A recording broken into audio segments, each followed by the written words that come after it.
मंडळी, स्वागत आहे तुमचं नवीन एका मराठी ब्लॉगमध्ये. आणि आजच्या ब्लॉगची सुरुवात होते एका ऐतिहासिक दिवसापासून. तर आज 55 वर्षानंतर आमच्या गावामध्ये पाटाचं पाणी आलंय, मांजरपाडा प्रकल्पाचं. तर त्यासाठीच आम्ही सगळे इथे हे बघायला आलो होतो. तर सगळ्या आजूबाजूच्या गावातली लोक जिथं जिथं पाणी जात आहे ना त्या पाटाचं ते बघायला आलेली सगळी लोक. हे बघा, आता या पाटाचं पाणी इथपर्यंत आलं आहे, म्हणजे आणकाई किल्ला आहे ना त्याच्या जवळ आलेलं आहे, आमच्या शेताजवळून आलेलं आहे. आणि आता सगळेजण आलो होतो आम्ही, सुनील, बबलू, नाना, सगळे लोक आणि आमच्या गावातले पण सगळे लोक आले होते. आता आम्ही चाललोय घरी.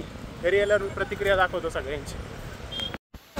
चलो, इथं किती लोक जमले बघा, बाहेरच्या गावातून आलेली सगळी लोक बघायला आले कुठपर्यंत पाणी आलंय. ते उडवत आहे, कोणी फुलं वाहत आहे. एक नंबर काम झालं.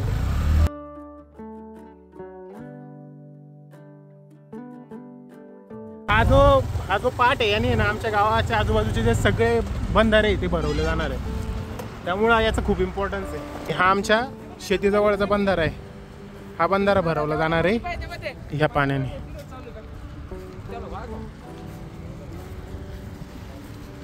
एक्साइटमेंट बघा किती सगळ्यांना.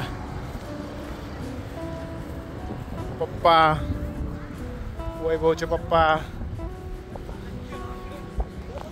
सगळ्या शेतकऱ्यांच्या आहे ना म्हणजे आयुष्याचं आहे ना सार्थक झाल्यासारखं आहे. कारण हा पाट जवळपास ना मागच्या 55 वर्षापासून बनवायचं काम चाललेलं होतं आणि शेवटी आत्ता ह्या वर्षी म्हणजे 2024ला हा पूर्ण होतोय. याची टेस्टिंगच चालू आहे, म्हणजे अजून पूर्ण तर नाही झालं आहे, अजून थोडंफार काम बाकी वाटतं, पण मग टेस्टिंग झाली आणि आत्ता इथपर्यंत पाणी आलं आहे म्हणजे खूप मोठी गोष्ट झाली. म्हणजे आता पाणी कुठपर्यंत आलं आहे एक्झॅक्टली बघा, इथपर्यंत. तिथं लोक वाट बघताय.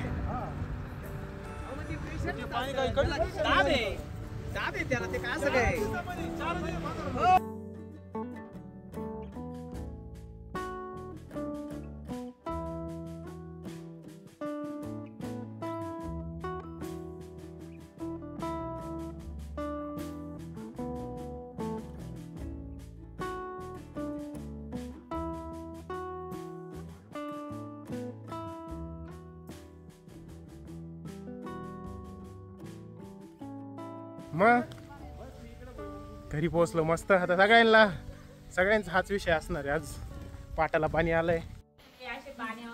पायल, पाटाला पाणी आलं. आता नाही म्हणायचं डोंगरेवर का, सांगून दे तिकडे जाऊन. आम्ही गाऊन नदीच्या थाडाच्या काढायला आहे, त्याच्यामुळे आम्हाला काय वाटत नाही. डोंगरे नाही म्हणायचं आता.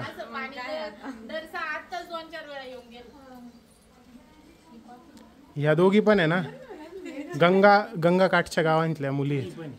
तिघी पण, मम्मी पण. म्हणजे अगोदर आहे ना आमच्या या भागात आहे ना मुली देत नव्हते. काय म्हणायचे माहिती का, डोंगरे आहेत, डोंगरे इकडे डोंगरच आहे फक्त, पाणी नाही, दुष्काळी भाग आहे. पण आता तो काळ बदललाय. आता कळलं का पाहायला, कळलं ते म्हणे आमच्याकडे ब्रिटिश कालीन पाटे पण तुमचा तर आता आला ना. आला तर खरा 55 वर्षांनी आला तर खरी. आता काय करे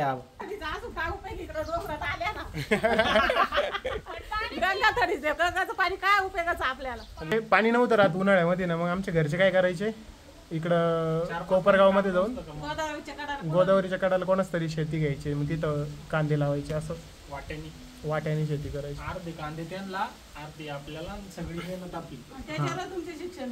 त्याच्यावरच आमचे शिक्षण वगैरे झाले. पण आता बरं आहे, आता ज्या पुढच्या पिढ्या आहेत त्यांच्यासाठी चांगलं झालं. आपल्यासाठी डबल सिक्युरिटी. आपल्याला जॉब पण आहे, जॉब गेला तर आपल्याला पाटाचं पाणी पण आहे. हा, जॉब सोबत आता शेती पण होऊ शकते. काही नाही झालं तरी. आणि मस्त चहा पिऊ राहिले. एकदम म्हटली पण नाही की चहा घेता का, करू का. आम्ही आमच्या वाट्याचं केलेलं आहे. आमचा गोड राहतो. तुम्हाला त्याची ॲलर्जी. 3 कप चहाला 6 कप साखर राहते. 6 चमचे. मम्मीचं त्यांचं ना.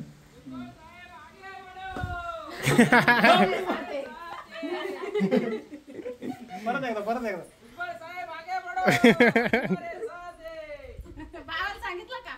बाबा पाटाला पाणी आलं. घेऊन जायचंय हा घेऊन जा तुम्हाला थोड्याला पाटाला पाणी आलं कसं वाटत मग कसं वाटतं दादा पाटाला पाणी आलं 50 वर्षापासून चालू झालेलं पाटाचं आज स्वप्नपूर्ती झाल्यासारखं वाटतंय. म्हणजे आपल्या बाबांनी काम केलं त्याच्यावर, मी स्वतः पाहिलेलं आहे. इतके वर्ष लागले पाटाला पण आता पाणी पाहायला भेटलं, याच्यातच खूप आनंद वाटतो. आता काय बदललं आपल्या शेतीमध्ये आपल्याला दुष्काळाच्या सालामध्ये ज्या वेळेला पिण्याच्या पाण्यासाठी वणवण करावं लागत होती, निदान पाणी प्यायला तरी हक्काचं मिळेल अशी शाश्वती आली. आणि आता पुन्हा सगळ्या परिसरामध्ये पाणी प्यायला होईल त्यावेळेला थोडेसे आपले दिवस पण बदलतील. असं कायम स्वरूपी वरच्या पावसावर अवलंबून राहण्यापेक्षा हक्काचं थोडंफार जरी पाणी मिळालं तरी आपलं जीवन समृद्धच होईल ना. असं परिसरातल्या लोकांचं सगळ्यांचं हे होईल, उत्पन्न वाढेल का उत्पन्न वाढेल शेतीचं. म्हणजे थोडीशी आर्थिक परिस्थितीला सुद्धा हातभार लागेल ना त्यातला. नाही तर एक वर्ष पाऊस झाला आणि त्याचं थोडंफार उत्पन्न निघालं तर पुढच्या वर्षी जर दुष्काळ पडला तर आहे ते खर्चून गेला म्हणजे पुन्हा आहे तिथल्या तिथंच राहत होतो. असं आणि म्हणजे तुमच्या शिक्षणाच्या करता ज्या वेळेला पाऊस पाणी गेला तर 2 वर्ष आम्हाला फक्त जेवण करून तुमच्या फीस भरायची वेळ आली आणि दुसरीकडे वाट्याला कांदे लावून मग तुमचे शिक्षणाकरता लागणारे पैसे कमवून आणले होते आम्ही त्यावेळेला. आणि आता तरी जीवन होतं थोडक्यात. हा शाश्वती नव्हती शाश्वती नव्हती, आता निदान शाश्वती आहे का बा थोडंफार येईल बा असं. आणि एवढे वर्ष कावर लागले पाटाला. आता तो रोजगार हमी मध्ये धरलेला पाठ होता त्यावेळेला 1972 साली. लोकांच्या हाताला काम लागावं म्हणून ते जनार्दन पाटीलांनी ते काम चालू केलं होतं. त्याच्यानंतर सरकार बदलत गेली, त्याच्यासाठी निधी त्या पाटाला येण्यासाठी जे वर पाण्याचं स्टोअर धरण पाहिजे ते धरण नव्हतं. मग ते भुजबळच्या निमित्त आमदार झाल्यापासून मग ते धरणाचं काम झालं. तर ते धरणाच्या पाण्यामुळं आता थोडंसं पाणी स्टोअर झाला, त्या तिकडं वर साठा झाल्यामुळे तर ह्या पाटाला पाणी येईल ना आता. म्हणजे आता शाश्वतपणा आला थोडक्यात. मस्त काम झालं म्हणजे. आणि आयुष्यातलं जे स्वप्न होतं ते पूर्ण पाहायला मिळेल डोळ्याने आज. याच्यातच आनंद परमोच्च आनंद वाटतो. असं मम्मी तुला कसं वाटतं. आम्हाला पण भारी वाटतंय. आता आणखी शेतीच्या कामाला मजा येईल तुला. आता शेतीच्या कामाला आता काही शेती वाट्यानच लावेली आता काय माझ्या येऊन काय आता जवळ पीक ताकद निघून गेली आता. अरे पीक करून ते पुढे निघालच का याची शाश्वती नव्हती. आता निदान त्याचा अंदाज राहील का आता आपल्याला पाणी आहे तर आपण हे पीक केलं तर येऊ शकतं. उन्हाळा कांदे केले तर येतील नाही तर उन्हाळा कांदे केले तर हो, मग. पाणी वाचून जळून जात होते, पाणी नव्हतं राहत. खर्च व्हायला जायचा सगळं व्हायचं. आता खर्च केला निदान काही मिळत जाईल. म्हणजे एक चांगली गोष्ट झाली. बघू आता पुढे पुढे काय चेंज होतं आणि हायच बघायला. परिसराचा कायापालट होणारी गोष्ट आज झाली. इतक्या वर्षापासून ज्या परिसरामध्ये कायम दुष्काळ पट्टा म्हणून ओळखला जायचा तर त्याला किमान सीजनल पाणी जरी आलं तरी त्याच्यात ते समाधान होईल ना का तो जगण्यापुरतं काहीतरी करू शकतो. म्हणजे जगण्याची हमी तरी येईल दुष्काळी पट्ट्यामध्ये. आणि भुजबळ साहेबाच्या माध्यमातून ते काम चांगल्यापैकी झालं. म्हणजे आमच्या येवल्याचं कसं झालं माहिती आहे का. आमच्या येवल्यामध्ये एकदम राजकारणातला एकदम मोठा माणूस आमच्या येवल्यात येऊन गेला. त्यामुळे काय झालं त्यांचे सरकारमध्ये राहिले त्यामुळे त्यांचे आणि मोठा राजकारणी असल्यामुळे त्यांना तसा सपोर्ट पण भेटत गेला ना.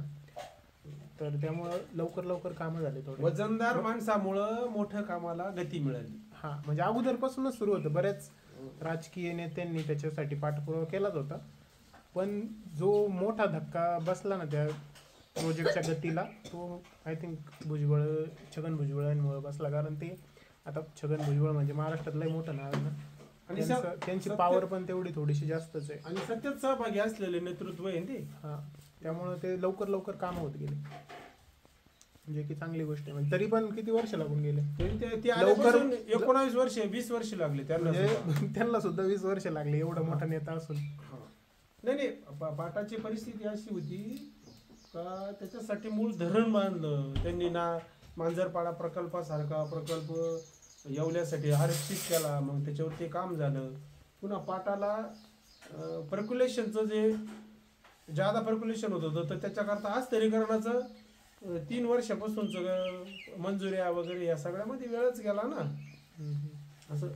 आणि मोठा नेतृत्व असल्यामुळं त्या सगळ्या गोष्टी त्या लेवलवर काही बऱ्याच ठिकाणी फॉरेस्ट डिपार्टमेंटच्या वन विभागाच्या परवानग्या या आणण्यामध्ये याच्या त्याच्यात हा कालावधी जादा गेला आणि म्हणून त्याला इतका उशीर लागला. पण आला. सगळ्यात मोठं समाधान हेच आहे का निदान ते पुन्हा आता आज पाहायला मिळेल. म्हणजे हा पाटाच्या मुद्द्यासाठी तरी मस्त काम झालंय. आपल्या बाबाला पाहायला मिळालं सर्वात भारी. हा, ज्या आपल्या बाबांनी स्वतः काम केलेले त्याच्यावर रोजंदारीवर. त्या पाटासाठी काम केलेलं आहे आमच्या आजोबांनी. नाही रोजंदारीवर काम केलंय म्हणजे पोट भरायसाठी रोजंदारीसाठी केलेलं का पाठवता तो त्यावेळेला ते काम करणाऱ्या माणसाला दररोजचे 2 किलो ज्वारी भेटायची. जो काम करायला जाईल ना ज्याची हाजरी भरेल त्याला 2 किलो धान्य ज्वारी मिळायची, लाल ज्वारी खाण्यासाठी. त्या कामासाठी बाबा जातो. हो, आणि त्या ज्वारी मिळायसाठी बाबा कामाला तिथे जावंच लागत होतं. तसं काही शेतीत उत्पन्न नव्हते म्हणून, दुष्काळ होता म्हणून असं. अशी गंमत आहे. म्हणजे जगण्याचा संघर्ष होता तो त्यावेळेला. हे बघा बाबा आले लगेच ऐकलं तर. बाबा मजदुरी तुम्ही मजुरी करायला जात होते पाटावर? जात होतो मजुरी करायला. किती काळ पडेल होता. हम्म. मग दुसरं काही काम नव्हतं तर रोजगार आम्ही म्हणजे पाटाचं काम खोदलं. हो, मग तिथं पाटाच्या कामावर जायचो. हो. हो, किती वर्ष झाले असतील बाबा? 50 वर्षाच्या पुढे झाले असते. हा का? किती रोजगार भेटायचं तेव्हा? तेव्हा काय हप्त्याला बाबा 15-16 रुपये. हा हप्त्याला 15-16 रुपये भेटायचे. हा कमी तर जायची म्हणजे आमच्या आजोबांचे पण हातभार लागलेले आहे त्याला. ज्वारी 2 किलो ज्वारी मिळायची. मी जायचो तर डोंगराला कामाला जायचो ना तर मला 2 किलो ज्वारी भेटायची. कुपन भेटायची 2 किलो ज्वारीसाठी. हां हां. ती तांबडी ज्वारी आणायची. गोरखनाथाला आहे ते. वन विभागाच्या वन विभागाचे नाव. म्हणजे बघा किती मोठा संघर्ष आहे आणि 70-80 पैसे रोज मिळायचा. म्हणजे किती इम्पॉर्टन्स आहे या पाटाचा आमच्या भागासाठी. म्हणजे येवला मतदारसंघ आहे ना दादा? हा, येवला लासलगाव. येवला लासलगाव म्हणजे हे जे आहेत ना नाशिक जिल्ह्यामधले हेच काही गावं राहिलेली होती. कारण बाकी तालुक्यातला सर्वात उत्तरेकडचा भाग. हा, सर्वात उत्तरेकडचा भाग. कारण बाकीच्या भागासाठी होतं पाट वगैरे, आमच्यासाठी नव्हतं फक्त. तर ते पण काम झालेलं आहे आणि 1 नंबर काम झालेलं आहे. तर भेटूया पुढच्या ब्लॉगमध्ये. तोपर्यंत लाईक शेअर सबस्क्राईब. बाय.